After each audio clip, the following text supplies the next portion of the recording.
haven't started off campus yet, right?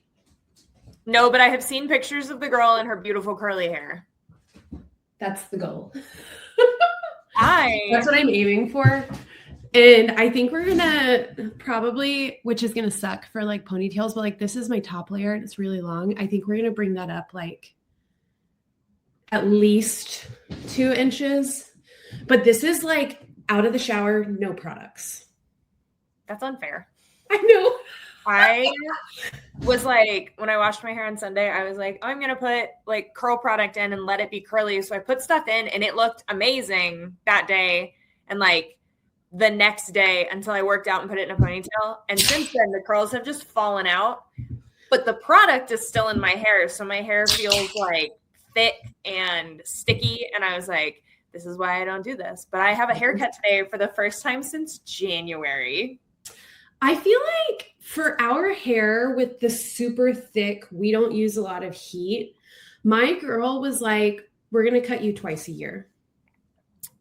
Mine last time I used to do like 3 months and she was like, yeah, I think we could go like 4 or 5. So it's been 5 and I probably won't get it cut again until I'm done with like my marathon Italy high rocks 3 months in a row activity. So it'll probably be like end of November before I get a end of year marathon. I think my next one is I'm pretty sure we scheduled it for like October or something crazy like that. I need to show you what I think I'm going to show her though and get your thoughts.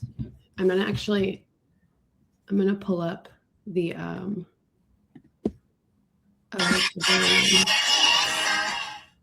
my God. That was so loud. What? That's so pretty. And you have enough hair for that too, which is like, yeah. And it's like long layers and there's kind of a curtain bang, which she sort of did on me last time, but I was like, I need it to be able to go in a ponytail if I bring it straight back. And she did a really good job of keeping it just long enough that it fit. And so I was like, that's what I want. I'm still on my mermaid hair goal. So I still want to see how long I can get it. I really just need you to take like the little tiny bit of dead off. Like this right here kind of coloring, but this like cut, that's what I want. She's so pretty. Life's unfair. Look at how gorgeous she is. Oh she's really pretty. I don't know why. Oh, have you heard the drama? No. So her and her fiance apparently just split. And there was this podcast that came out where it was her and her fiance were on this pod with this other couple. And the guy asks her ex-fiance now, give me 2 words to describe Mika. And they had just done the same thing. And the other guy was like something really like lovey-dovey, like very like heartfelt. And then he goes, that bitch. Did he say it with like and the energy? Dapped her up. And I was just sitting there like, I was speechless. They were speechless. I was sitting there just thinking to myself, like, I would be like, yeah, I'm fucking done. Like, I don't know who he is exactly, this guy. I think he's Jake Short. I'm pretty sure that he's also like some, I don't even know. He looks like an indie musician. That would be my guess. I think he's some like indie something. Okay. So my first piece today about Broken Dove, about Silver Elite. I listened to both of them, so I don't have a physical copy. Mine is, I have already selected Cross as my actor. I want to be Cross. And I feel like it's going to be very, very like on brand. Are you ready? Yes, I can see it in the loading screen at the bottom. I love it. I love him. I think he would make such a good Cross. Like, I'm literally just envisioning the entire Divergent series. Wasn't he in the thing that I sent you yesterday about Akatar as Azrael too? Yeah, and he was Rhysand. Wasn't he Rhysand? I don't think so. I think whoever Rhysand was had like a slightly squarer face because I've always pictured him with like a very slim face. So I would have swore it was Rhysand because then it zoomed in on his face and I was like, that's not his face. And his hair was a super AI video. So it was. I freaking hate them. I did not prepare celebrities because I forgot altogether. I'm pretty sure I said that last time we did this too. I do, however, have a note in the actually extensive notes that I took this time. I know I sent you screenshots, but like, I didn't read any of them. Oh, that's great. We'll go through the important ones. There's so many. They're just about Broken Dove. I didn't take a single note for Silver Elite, but one of my notes in Broken Dove was like, I feel like she did a great job explaining what all of the other characters look like. And I was like halfway through Broken Dove and they said something about Ren's hairstyle. And I was like, I just realized that I actually have no idea what Ren is supposed to look like. And so I think she just looks like me when I'm reading it.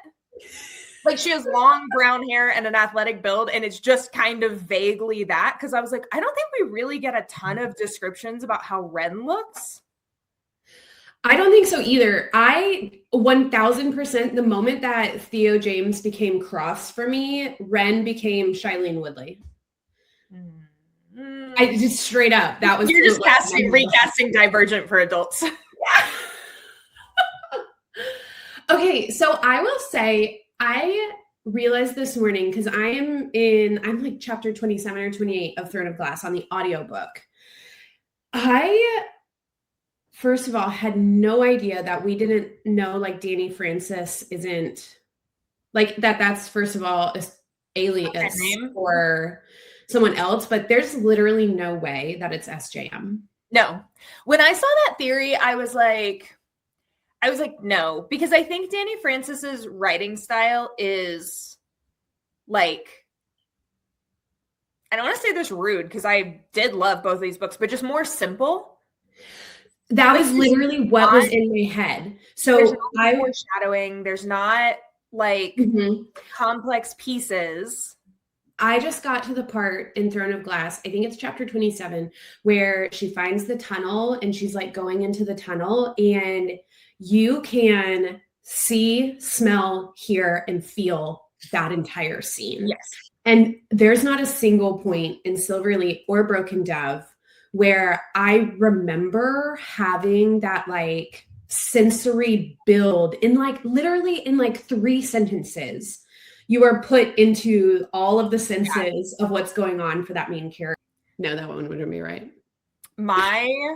My initial theory was like, I wonder if this is a young adult writer who like wants to make sure that the teenagers reading their other books are not picking up like Silver Elite and Broken Dove.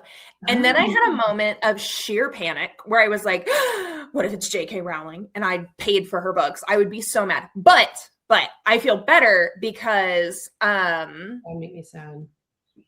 What is the fun sidekick's name? I love him. The fun sidekick in what? Silver Elite. Cross's best friend. I keep wanting to say Lucian because I am just So Xavier Ford. Here. Because Xavier swings both ways and is probably hooking up with Happy Pride, by the way. Happy Pride. So I got to that part and I was like, okay, there's no way J.K. Rowling wrote a bisexual character into this book. So I feel good that it's at least not her. That would make a moment where I was like, I will burn the books. That would make a lot of sense for it to be like a YA author who is like stepping outside of their name simply to put more adult content into the books too. You know, it would make me really sad though. What? If it was a male author. I did see a theory about that the other day that it was like, it's not written quite as egregiously as a lot of male authors, but it is written egregiously enough at some points that it's like, I think it's not necessarily the thing that ticked in my brain that was like, this could totally be a male author is the way the sex scenes are described. It feels very like when she's talking about getting bent over the conference table in Cross's office. I was like, I'm not into this at all, especially on the audiobook. Like this is There's no like pleasurable description of how it feels for a woman. And that's when it ticked in my brain that I think it's a guy. I know I texted you about this and you figured out what line it was spot on. But what was the exact wording of that line? I know I took a note about this. I kept waiting for it. I thought it had happened twice and I was like, that wasn't that bad. And then it popped up and I was like, that still wasn't that bad, but I think that was definitely it. It grossed me out. So I was like kind of into that scene. I was like, okay, like they're finally doing it. Like their relationship is progressing. And then I think it was spread for me, baby. I was like, absolutely not. Absolutely not. Right out of it. I was like, first off, hate the pet name baby. I think it's disgusting. Yeah. It's so simple. Be creative. Creative. I was like, and something about like spread for me. I was like, that's gross. But it's such a freaking male thing to say 100%. or write. Like it's not like feminine and sexual at all. It's just kind of like, you didn't have to say it. You could have done it. Yeah. I was like, this happens in all sorts of books where it's just like, he pushed her legs apart or something like that. I was like, the verbal, that's one of those that like, I feel like if it happened to me, I would be like, moving on. Like there would be a second of like, ick. Absolute ick. Yeah. Okay. Start on your note. Where are you at in your note? Okay. So, well, do we want to say anything about Silver Elite? Because I literally didn't take a note about that. So I had 3 notes about, well, just kidding. I had 1 note about Silver Elite. And it was the firing squad being 6 men and 2 women. I feel like this is somehow a relation to our world where women are also insignificant to men. Yep. I can see it.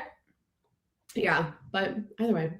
I mean, I think that was like my only note. I was pissed. Shout out to Silver Elite because that was the book that got both of us back into reading in our 30s. TM.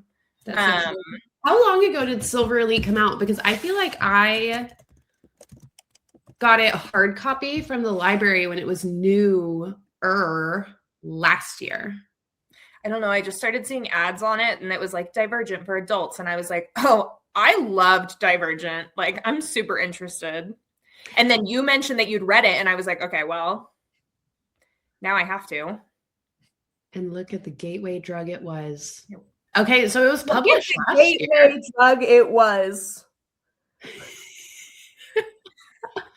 Okay, but did you realize, wait a second. Huh? I said that does not include my TBR pile, which is down here, so you can't see it. Brain, do the things. Did you realize that this book is actually only set like 100 years from now? Yes. Because some of the things that they alluded to, I was like, oh, that's clearly our society, like the old ways. I was like, that's obviously like us right now. And like, what's it called? Tierra Fe, I think is like South America. Yeah, I think so. And what did they were talking about like the timing, I think it was, of the war and how it had been like 100 years ago. And I was sitting here and I was like, I wonder, like, are we predicting the future here? Our world. Okay. Here's my notes. Buckle up, Buttercup. I'm ready. My literal first note of this book is in all caps. How is Jim alive? Oh, he isn't. From the very, and I was like, holy cliff or holy, I don't remember what I said, but like plot twist. That's what it was. I was like, holy plot twist. And then immediately I was like, never mind, not a plot twist, but I can't text her and tell her that now. So I immediately went, he's not a safe guy. He's on the council. Ren had no idea he existed. So Jim was obviously keeping her away from him for a reason. Yeah. I immediately, from the very first moment, was like, bad vibes. Bad vibes all around. I don't think I got as many bad vibes as you, but I definitely was like, I don't like him. I don't think this is going to be, he's not going to be like another father figure. No, sorry. Go ahead. My next note, I love that I like can't remember the context for a lot of these at this point. My next note is, I've never had someone growl over me feel so self-aware of this book. That's like the big romanticy thing. That's just like, Feels gross, feels I weird. feel like we've talked about this before, that like it has to just be like a guttural throat noise and not like a, which is what I'm picturing. And I'm like, can you imagine? But a lot of times it's like he bared his teeth and growled.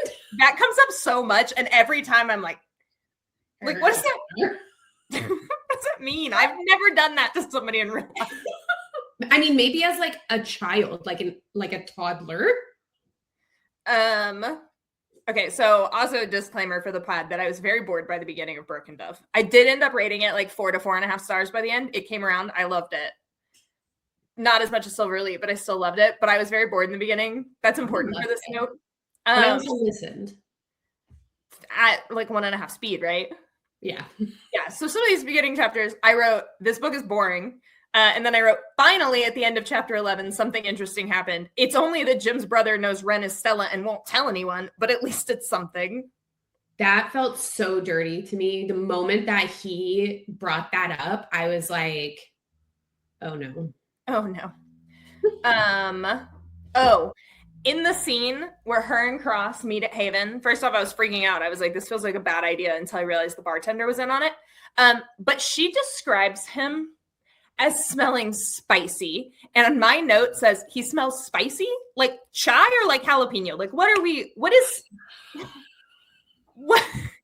like, I feel like if it said like spice, I would have been like, okay, probably like clove and cinnamon or something, like one of the weird scents they describe. But I was picturing this man smelling like straight up jalapeno. I totally fucking missed that. Probably because you were listening to it, having to read it. It literally was like, he smells something and spicy. And I was like, what is maybe it's like bergamot. Bergamot kind of smells spicy. But that just smells like a spice. Like, why is it spicy? Oh my God. I totally missed that. That's hilarious. I definitely thought some sketchy shit was gonna go down when they were like meeting up, though, especially whenever it was like be back in like what she have like an hour 2 hours or something like that. Yeah.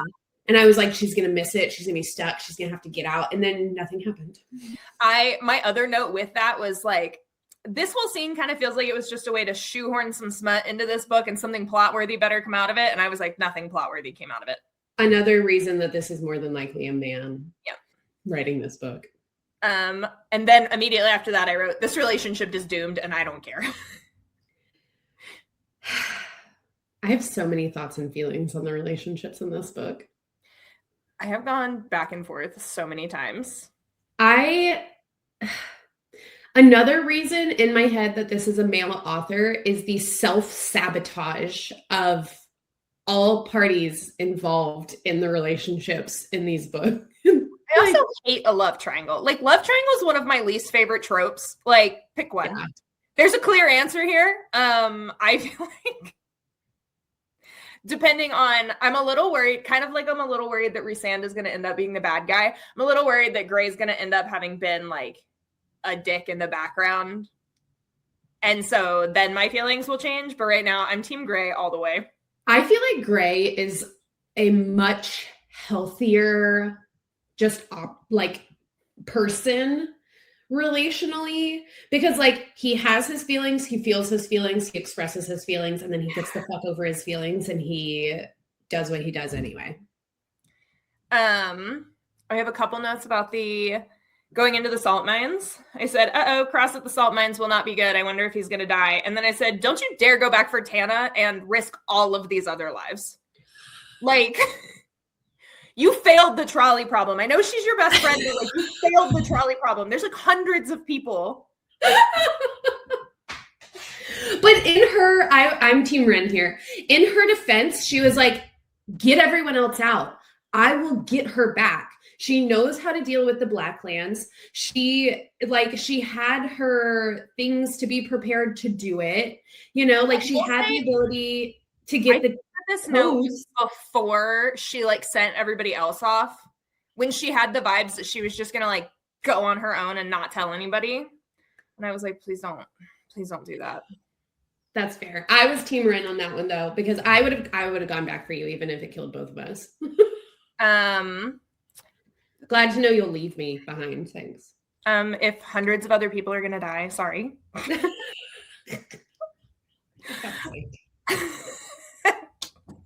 Thankfully, I don't think we're gonna find ourselves in that situation anytime soon.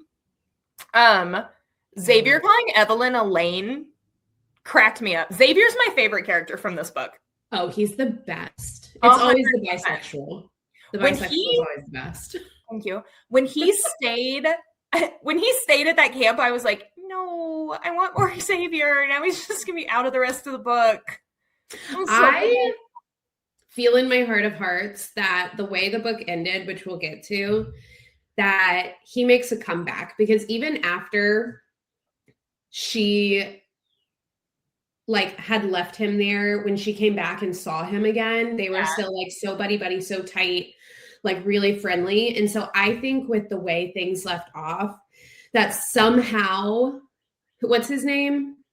It's contraband guy? Reed? Yes. That's his last name. Either way, well, we call him by whatever name we want. Reed. I think that Reed somehow gets Xavier back to Cross and Ren, and they become the thing saving the world. I'm also going to be so sad if there's only one more book. As much as I'm dissing this book for potentially being written by a man, or this series for potentially being written by a man, I love this series. I will probably reread this series again and again. That's why I bought the books, because I do intend to reread them. Well, I bought the books, so. Oh my God. When Ren gets on the helicopter with Evelyn to go to that lake, my actual note was, idiot.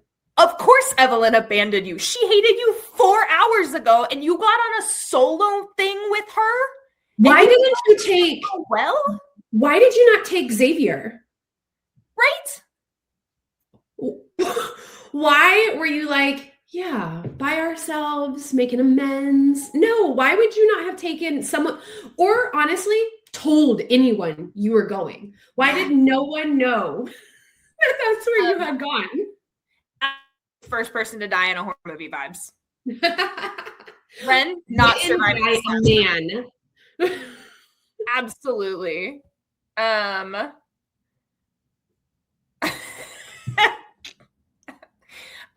When they were at whatever the party was, where Reed gave them all the drinks that had the aphrodisiac in it, I wrote, the Seraphis is absolutely going to end her up in bed with Gray, finally. And then I wrote, that earthquake was a buzzkill. And I said, they should just stay at this faithful camp. Xavier's my favorite character. Where do you think it is if they're on a fault line? The point would have to be a city that already exists. Where would the Badlands be? Or the Blacklands, whatever it's called. Badlands are California, right? Yep. I don't know. I feel like that would have... It's forest. It's supposed to be kind of like a swampy place, too. Because, remember Jim builds the bridges? Atlanta? Huh? Could the point be like Atlanta? Tierra Fe is South America. And then the Blacklands would be going south. Yeah, maybe the Appalachian Mountains. I think it would be more towards the beach, because that is those sandy coastal plains kind of thing. And if water levels have risen, it would end up being more of a swamp going south of Atlanta. But where does and then maybe the faithful camps are up in what would be the Appalachian Mountains. Ooh, I could see that. I would love for this to go viral and people to try to come at us and go, Appalachian? Bitch, that's where we graduated from. I know how that school is pronounced. They booed announcers at football games for saying it wrong. Right? Get out of here. Somewhere in the middle, I wrote, I'm starting to get the feeling this isn't a duology. Because we were 300 pages in, and I was like, we're nowhere near the start of this war. Cross has not come back in the picture yet, and he obviously will. This is not going to be the end of this book series. Yeah. I was really, like, I knew that Travis Redden was, like, a real faithful to the company, but I was a little shocked how much more intense he ended up feeling over his father. Like, Yeah. I feel like he didn't just like much more calculating. Yeah. He didn't just drink the Kool-Aid. He literally like dove headfirst into a pool of it. Yeah. I think it's like his dad was very like, I want to rule everything. And Travis was like, here's my plan. Here's how I'm going to rule everything. Yeah. And it was definitely scarier. I wrote, is Travis also a mod, or did he get Adrian to corrupt his dad as a power grab? And then 2 notes later, I went, I was right. I thought that was so, like, I'm really curious because obviously we originally start thinking that their mom is a mod until we find out about the corruption aspect.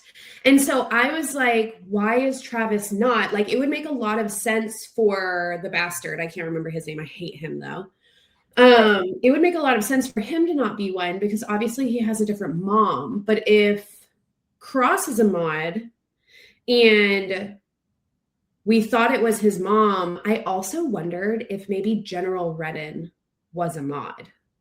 They did say sometimes it just pops up. Yeah, and that was the other thing is like that does kind of happen, but like that does feel like plot convenience though if Cross is just unrelated to anybody a mod and would make me kind of sad. Right. Also, Gray being in Volterra for the attack caught me off guard. That one hurt. And then my next note is, oh, fuck Gray's aunt. Absolutely not. She might be my least favorite character in the entire book. I hate her. Unacceptable. I couldn't figure out what it was that was going to like, why that was happening. Because he's such a like genuine human kind of character. And for his reaction to just be kind of like tense indifference. Yeah. Because like, he's so nice. He's so flirty. He's friends with everyone. You know, he's like a real like people person.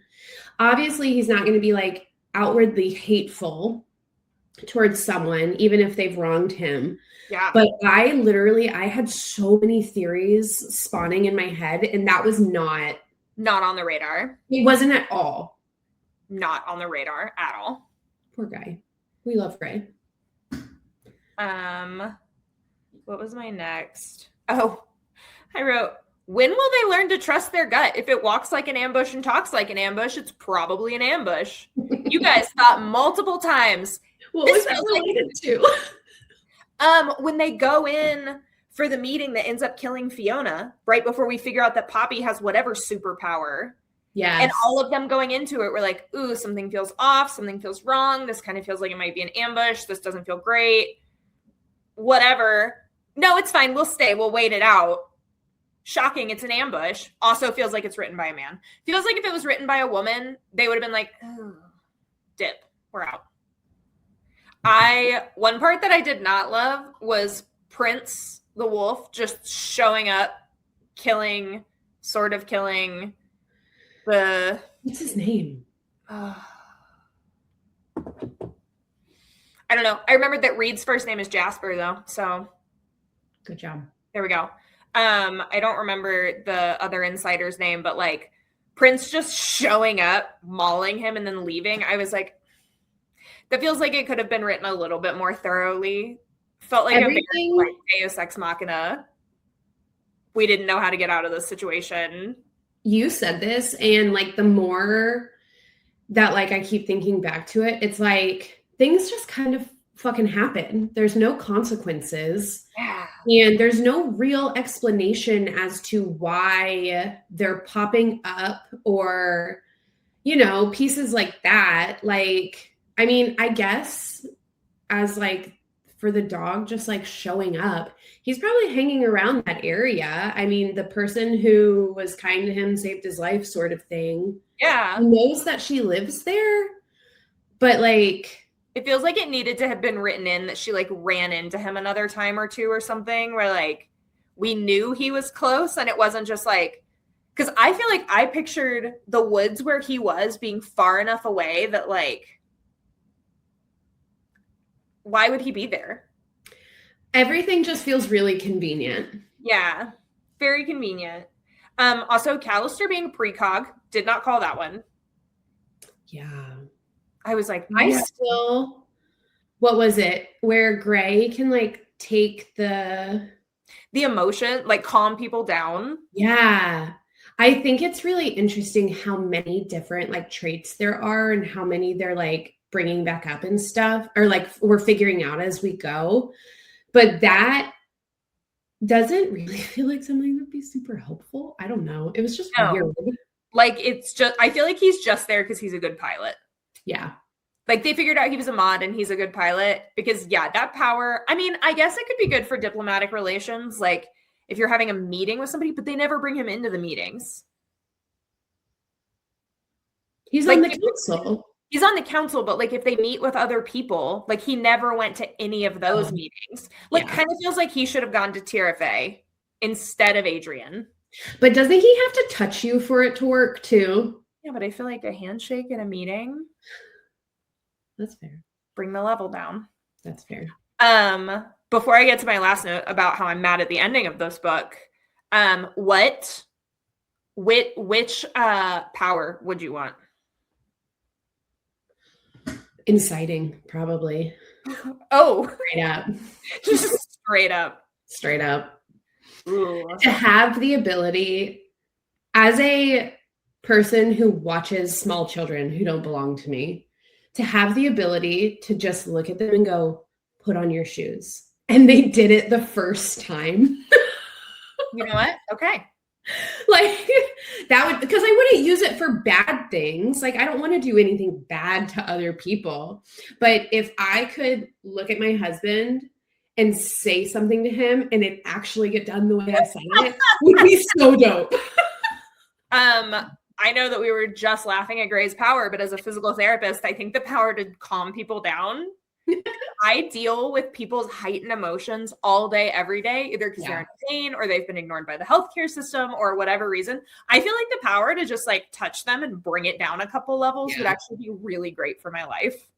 It probably would be. I feel like it'd be good for my nervous system too. I definitely would not want to be able to read people's minds. Absolutely. That just feel like I would like to be able to like mind talk to people like they do, but I do not want to be able to go into your brain and hear what you're thinking. I think precog is the one I would want the least. Please do not show me the future. I don't want to know. I am very interested, speaking of mind speaking, why Gray can't do it. Because it feels like everyone else can. Really everyone else. And so they talked about like the varying abilities or like the varying ability levels within the actual like abilities that people have. Right. So I was like, well, maybe he's just like not a very strong mod overall. But mind speaking, I had powers. Say it one more time. Even Cross can mind speak, and he doesn't have any powers. I have theories. So my first theory is that Callister was somehow poisoning Ren with the white dagger stone. And that's why, because she starts talking about and feeling like she's like lost the connection with Cross. It's only coming in really sporadically and things like that. And then also she's really struggling with inciting with whatever his name was, the guy why do I think it was Hawkins? I think it was. So she's having a really hard time, like actually inciting people. But when she's standing in the crowd in Silver Elite and Jim is about to be executed, she controls 8 minds at once. Right. When she was just like a teen, and could barely do anything, she flips a fucking truck. Like, I think that Callister from the get-go is somehow poisoning her through the coffee when she's going to read the files in his room. Oh. And I think that has a lot to do with why her and Cross are having issues connecting. And I think Cross has projection, but has never used it, has never trained it, doesn't know how to use it. And he's having the ability to do these, like, instead of like visual projections, the auditory ones. Yeah. Because he's in such a heightened emotional state, the way that she could only control her things when she was incited. And so, like, she's having issues connecting with him because she's being poisoned. Ooh. But that he is actually able to project to her because it's like the only link he has. I wonder if when she hears him is right after she goes into the Blue Daggerstone caves. Like, if being in there around those stones, like, brings her powers back up enough.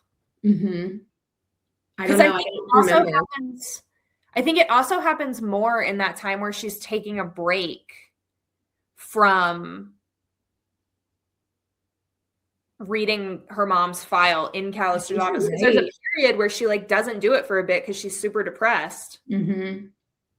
And I think that that's around when all of those transmissions are coming through. Well, and it would make a lot of sense that Callister, after he's been, like, trying to poison her forever, that's when he goes and tries to kill her. Ooh. Because he's like, she won't be able to do anything because I've been poisoning her. The ending of the book, coming off of that, him trying to kill her, a literal cliffhanger, which I feel like Cross in the helicopter, same thing as the wolf, like, just so convenient. What do you mean he woke up in the middle of the night and was like, I should hop in a helicopter and just go in this direction? This is why I think he has more powers, because it's all so connected to her. I don't think he's precog, but I think that whatever their connection that they've had their literal whole lives, I think he probably has some type of intuition, maybe. Because, like, a lot of the times when they're connecting, it had to do with, like, he was talking about her or something was happening that would really, like, make him think of her. Right. Or she had something going on that would really pull him to it. And so I think that her being so close to death, he had some intuition-based thing because of their connection. And that's what brought him to the right place at the right time. I think it's going to end up being another ability that we find out. You know what? That actually makes sense. I was about to shit on it for being like, but that doesn't happen before. But it actually kind of does, because, like, when she escapes on the motorcycle, like, all of the things while she's in command training, like, yeah, there's cameras everywhere, but he has a big boy job and a lot of things to do. So I also refuse to believe he's just sitting there staring at the cameras. So he did say, when that happens, the motorcycle scene in Silver Elite, he did say, oh my God. Yes. Gypsies in the backyard digging a hole under our back fence to the swamp. Would you like and to go? The front half of her body, I think, is under this fence. Would you like to go stop your dog from escaping into the swamp? Consequences of your own actions, bitch. The raccoon.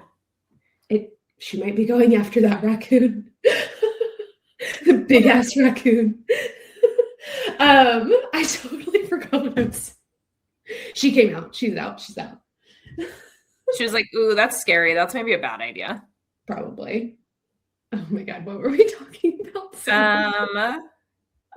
When Ren steals the motorcycle and leaves. Oh, so she did say that he had basically told the guards that anything she does, anything they see on the cameras, anything whatever, that they're supposed to, like, immediately contact him. Oh, that's right. Yeah. But I will say, like, he was so free to just be able to go and do that. Like I mean, I don't know. There's also things like the fight scene from Silver Elite, whenever she's like going to leave and he's just like there. Oh, Like yeah. he keeps her in like he's in her path. Yeah. And a lot of little pieces kind of come up, not a lot, but like a few different little pieces kind of come up like that, where he really is just right place, right time for her to conveniently show up and be there. And so it feels like this is going to go one of two ways. Either we're going to get answers for these in future books where it's going to be like, okay, all those pieces made sense. they're fated mates. Oh, I'm going to be so mad if they're fated mates. I want a book that they're not fated mates. There's literally nothing in these books that like pushes that idea, but I knew that would rile you. Which is why even more, if they say the word mates, I'm going to be like, no, we're 700 whatever pages into these. More than that, we're not, no. Either we're going to get there and it's going to have all made sense all along, or it's not, and it's just going to have been lazy writing and plot convenience. Yeah. Like, he's there to save the day, because how else does she get out of this situation? I really thought Gray was going to show up. I was hoping Gray was. The moment that she said something about like a helicopter or whatever, like hearing the noise, I was like, that would make more sense than. Yeah, because he and Ren were supposed to meet up after she saw Adrian, and she was like, I'm coming to find you. And then she didn't. And so I fully was like, great, Gray's going to figure out that like something happened to her. They're on to Callister already. He's going to notice that the chopper's missing. But like I had several notes for like the back half of the book where I was like, I think Cross shows up here. I think Cross is here at this meeting with Travis. I was like, I know he's going to show back up, and I don't really want him to, because they fizzled out. Gray is a darling. I want them to be together. And so when the chopper came, I was like, it's going to be Cross, isn't it? I also cannot for the life of me understand Cross's conviction to stay with and save his parents. They're fractured. Not only that, but like they would murder you more than likely if they found out what you were. Yeah, your brothers definitely would. Xavier's gone. Yeah. I don't trust Liddy. I don't like that Liddy came back. Don't get me started. I have multiple notes where I'm like, is Liddy going to be a problem again? And the twist of that they're trying to like synthetically create the chemical that made the mods. Yes. Why would the company be doing that when they're literally trying to kill all of the mods? In an army. But how could you control them?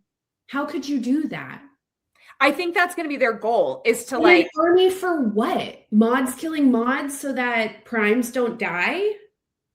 I think their goal is to like figure out how to partially fragment somebody and give them the synth so that they develop powers but are still under the control of the command, so that they can have mods fighting mods. Because how do you, as a normal person, fight an insider that could pull a plane down? I wonder if the fragmented people are actually the ones that they're testing the synthetic.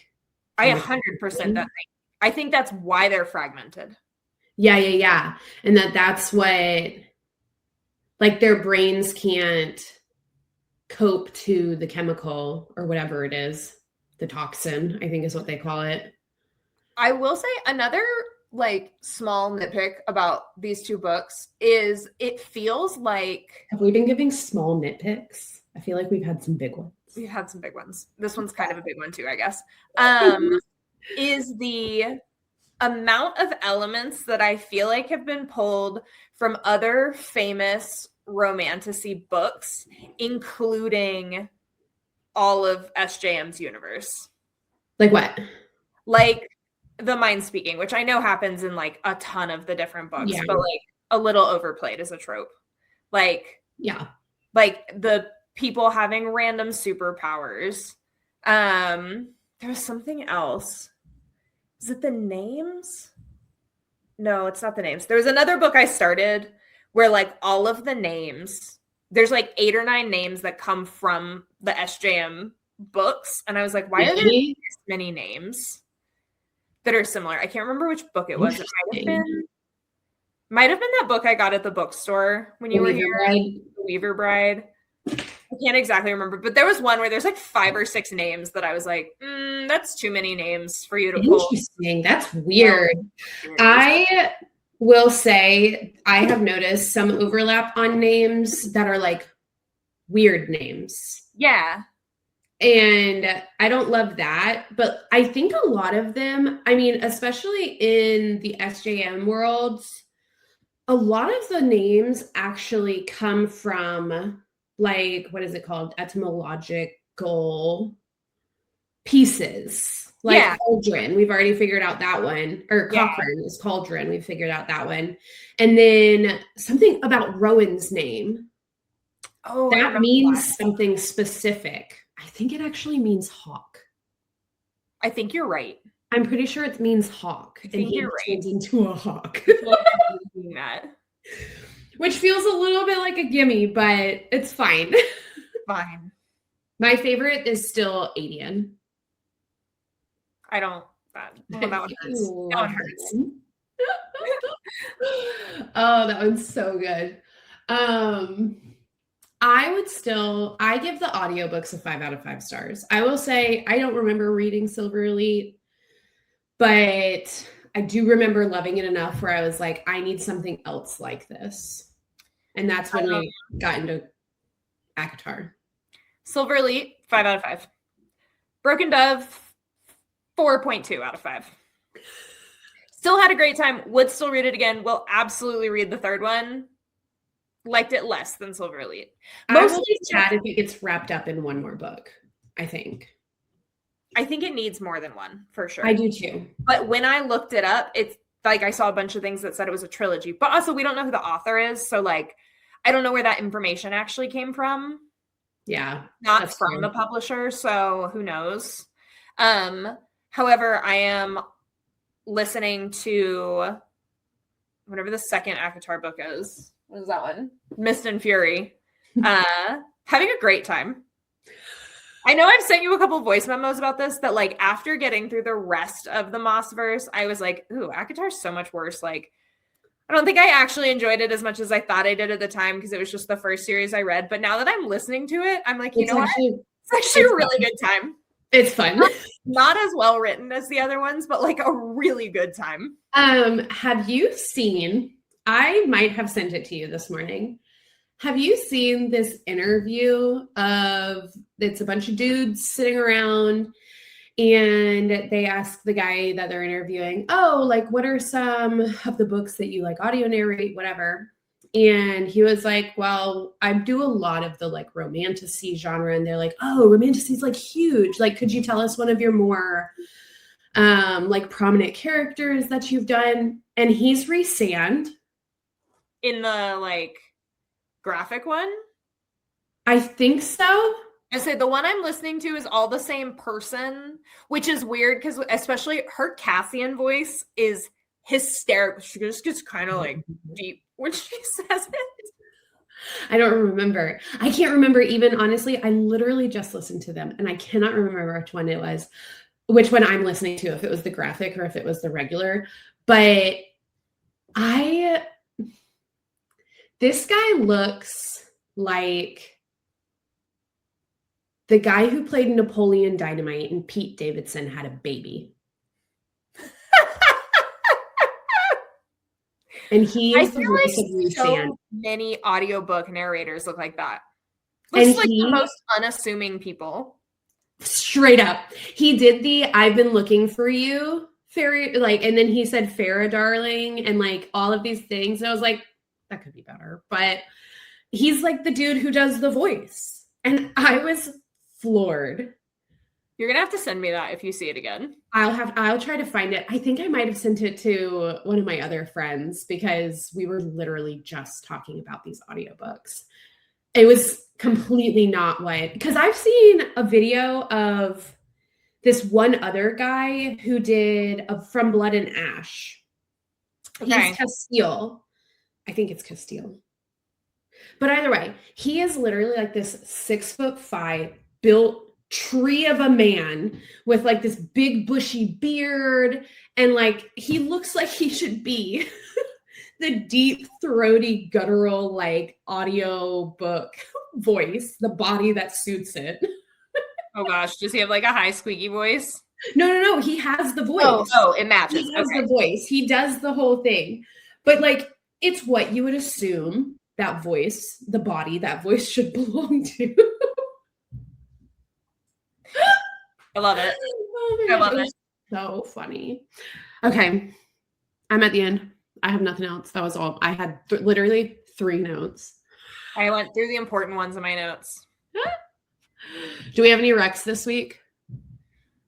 Oh, I did have one earlier this week and I forgot to write it down because of course I did. Go read a book. That's my rec. Sunscreen on. It's summer. That's mine. Because my child is currently this color. Oh, in soccer camp. He's so pink. We were supposed to go to the pool today and we're not going anymore. You're like, you can't get any more sun, honey. Literally none. We're going to be inside for the entire weekend. The fabric will be here tomorrow or there tomorrow. Rock on. I have 2 things I have to finish because Pammy leaves on Sunday and they're for her to take on her trip. And then I shall start. Go back through your Godspeed. God bless. Goodbye. Oh, we nailed it.